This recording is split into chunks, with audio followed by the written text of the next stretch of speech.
bisa saya bantu, Ibu? Gini Nurse, saya ini kan sudah punya anak satu, umurnya sekarang sudah 3 bulan Nurse. Nah di sini saya mau mengambil keputusan ber-KB. Saya bingung mau mengambil KB apa Nurse. Baik Ibu, sebelumnya dengan Ibu siapa? Ibu Rida, Umurnya Ibu? umur saya 25 tahun. Kesini dengan siapa ya Ibu? Oh saya sendiri kebetulan Nurse, suami saya lagi kerja. Baik Ibu, di sini saya ada beberapa macam KB ya Ibu. Yang pertama, ini ada pil KB. Juga di sini pil KB itu ada 3 ya Ibu. Yang pertama, pil KB berisi hormon estrogen dan progesteron ya Ibu.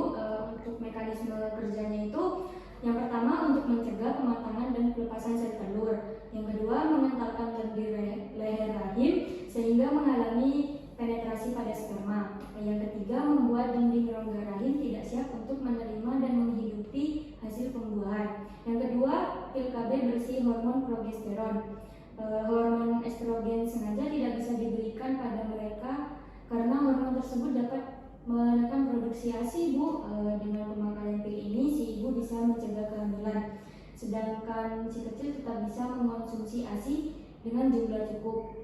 Yang ketiga ada pil KB berisi hormon estrogen, progesteron dan progesteron yang bersifat androgen dan atau non androgen.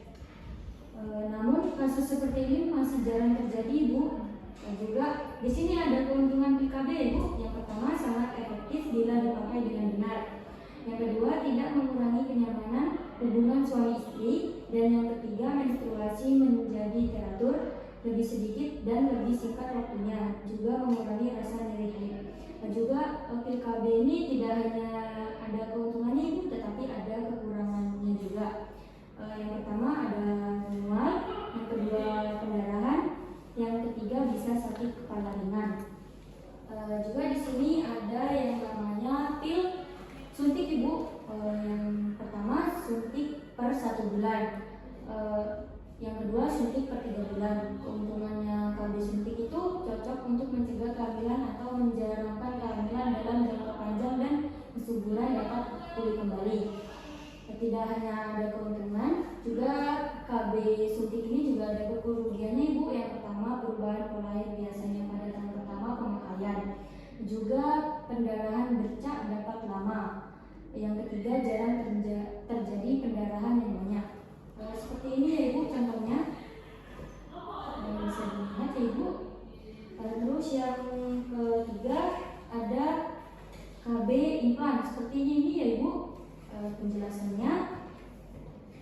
Keuntungan kontrasepsi yang implan ini daya gunanya tinggi, juga perlindungan jangka panjang, pengembalian tingkat kesuburan yang cepat setelah pencabutan. KB implan ini tidak boleh lebih dari 5 tahun ya Ibu, karena nanti akan menimbulkan efek protektif terhadap PMS dan AIDS, dan juga membutuhkan tindakan pembedahan minor untuk insersi dan pencabutan. Yang selanjutnya ada KB IUD Ibu. Seperti ini ya contohnya. Untuk penjelasannya itu, keuntungannya KB IUD ini ada ini Ibu. Yang pertama sangat efektif. Juga KDR atau IUD ini dapat efektif segera setelah pemasangan. Juga yang ketiga metode jangka panjang bisa sampai 10 tahun. Beda dengan yang implan tadi ya Ibu.